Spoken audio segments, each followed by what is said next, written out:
خدا باپ کے زندہ و جلال کلام میں سے زندگی برا کلام، دانیل کی کتاب اس کا 12 باب۔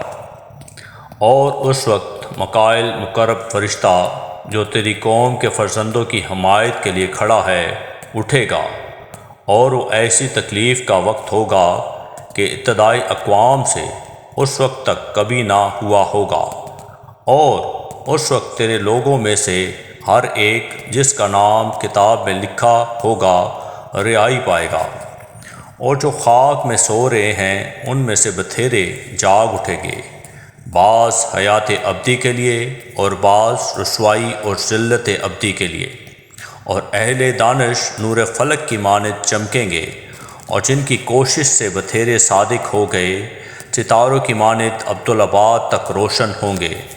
لیکن تو اے دانیل ان باتوں کو بند کر رکھ اور کتاب پر آخری زمانے تک مہر لگا دے۔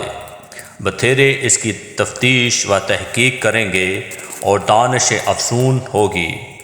پھر میں دانیل نے نظر کی اور کیا دیکھتا ہوں کہ 2 شخص اور کھڑے تھے، ایک دریا کے اس کنارے پر اور دوسرا دریا کے اس کنارے پر۔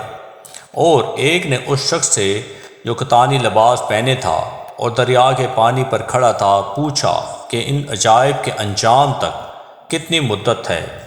اور میں نے سنا کہ اس شخص نے جو کتانی لباس پہنے تھا جو دریا کے پانی کے اوپر کھڑا تھا، دونوں ہاتھ آسمان کی طرف اٹھا کر حی القیوم کی قسم کھائی اور کہا کہ 1 دور اور دور اور نیم دور، اور جب وہ مقدس لوگوں کے اقتدار کو نیست کر چکیں گے تو یہ سب کچھ پورا ہو جائے گا۔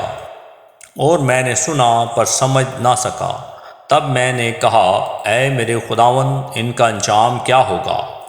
اس نے کہا اے دانیل تو اپنی راہ لے، کیونکہ یہ باتیں آخری وقت تک بند و سر و مہر رہیں گی۔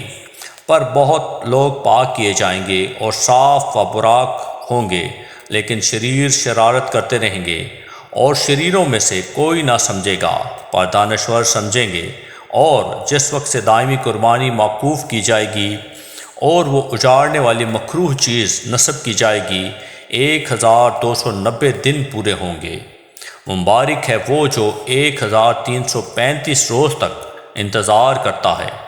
پر تو اپنی راہ لے جب تک کہ مدت پوری نہ ہو، کیونکہ تو آرام کرے گا اور ایام کے اختتام پر اپنی میراث میں اٹھ کھڑا ہوگا۔